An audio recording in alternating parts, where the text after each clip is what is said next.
Edi Rahmayadi sebelumnya dirotasi Gatot dari jabatan Pangkostrat menjadi perwira tinggi Mabes TNI Angkatan Darat dalam rangka pensiun dini.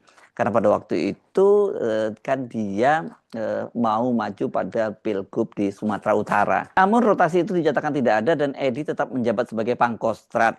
Tapi dia akhirnya maju juga menjadi calon dari gubernur di Sumatera Utara dan dia terpilih menjadi gubernur. Nah, siapa saja 16 orang yang keputusannya dianulir oleh Hadi ini dan kita sebut sebagai korban lanjutan setelah pencopotan dari Gatot Nurmantio? Yang pertama tadi ya, Letjen TNI Edi Rahmayadi. Dia Pangkostrat, jabatan baru sebagai perwira tinggi Mabes TNI AD. Itu dianggap tidak ada, dia tetap menjadi Pangkostrat.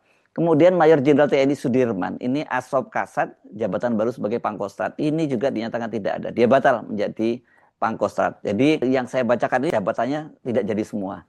Ketiga, Mayor Jenderal TNI AM Putranto. Ini Pangdam Sriwijaya, jabatan baru sebagai Asop Kasat. Kan belakangan kita tahu AM Putranto itu dengan pangkat Letjen dia menjadi kepala staf presiden tapi kemudian dia mengundurkan diri. Kemudian Mayor Jenderal TNI Subianto, Aspers Kasat baru sebagai Pangdam 2 Sriwijaya. Brigjen TNI Heri Wiranto ini MMTR Han dari Waspers Panglima TNI jabatan baru sebagai Aspers Kasat. Ini harusnya dia naik bintang 2 ya. Kemudian Brigjen TNI Gunung Iskandar Waspres Kasat jabatan baru sebagai Waspres Panglima TNI. Yang ketujuh, Kolonel Infanteri Agus Setiawan, Pamen Denma Mabesat, jabatan baru sebagai Aspres Kasat, berarti dia batal jadi bintang 1.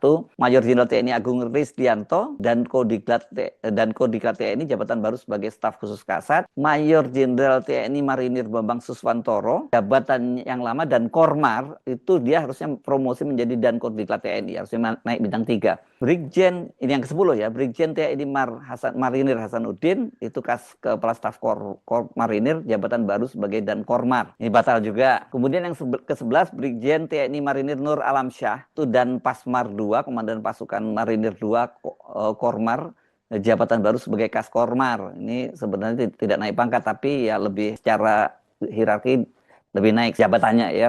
Yang ke-12 ya, Edi Junaidi, Asop Kormar, jabatan baru sebagai Dan Pasmar 2. Harusnya dia jadi bintang 1. Kemudian Brigjen TNI Edison Simanjuntak, perwira staf ahli ekonomi di bidang Ekudak Panglima TNI, jabatan baru sebagai staf khusus Panglima TNI. Yang ke-14, Brigjen TNI Herawan Aji, Dir F. Bais, jabatan baru sebagai Pasahli tingkat 2 Ekusahli Ekudak Panglima TNI. 15, Kolonel Kavaleri Steverly Christmas, dari Pasahli 2 Poldagri, Panglima TNI, jabatan baru sebagai Dir F. Bais TNI. Ini berarti dia harusnya naik bintang 1. Yang terakhir nomor 16, Kolonel Infanteri Safruddin, Paban 4 Opse